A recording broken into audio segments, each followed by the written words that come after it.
सोना एडो सुहते मिठा नथी मगरूर जानी मोहम्मद जबार चवे तोते सुल्तानपुर में आशिक कहने अल्लाह सौ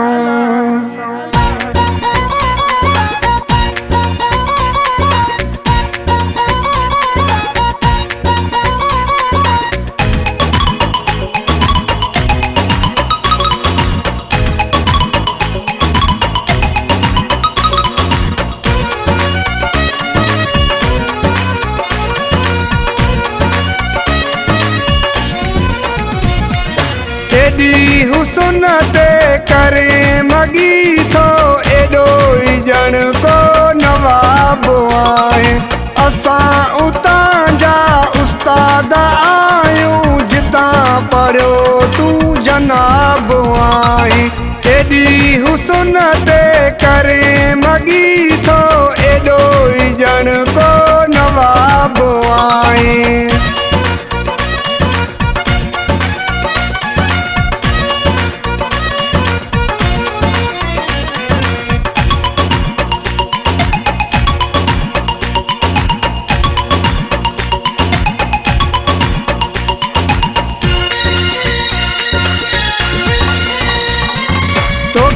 चंगी तरह असां सुञाणूं जेको थी दिल में असां था ॼाणूं तोखे चंगी तरह असां सुञाणूं जेको थी दिल में असां था ॼाणूं हुस्न जा जलवा ॾेखार तन खे जन लाइ तूं लाजवाब आहीं एडी हुसन ते करे मगी थो एडो ही जन को नवाब आए असां उतां जा उस्ताद आयूं जितां पढ़ियो तू जनाब आई एडी हुसन ते करे मगी थो एडो ही जन को नवाब आए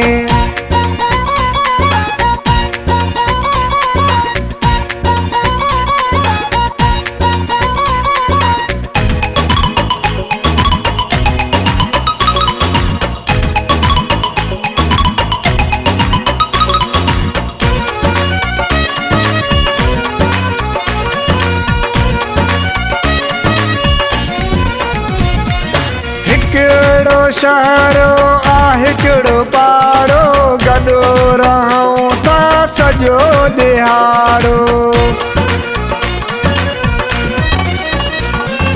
हिकिड़ो शहरो आहे किड़ो पाड़ो गॾो रहूं था सॼो दिहाड़ो पाण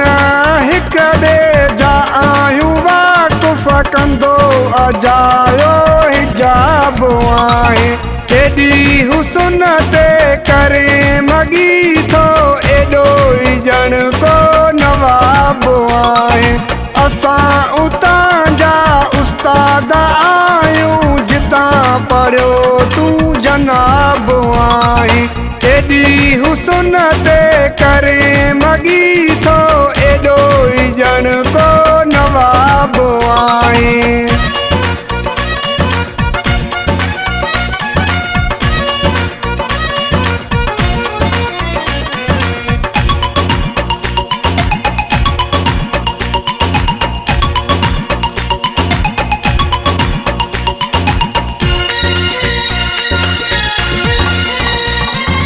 असां सां एडी वॾाई तोखे आमहर न्याल खान अजाई तोखे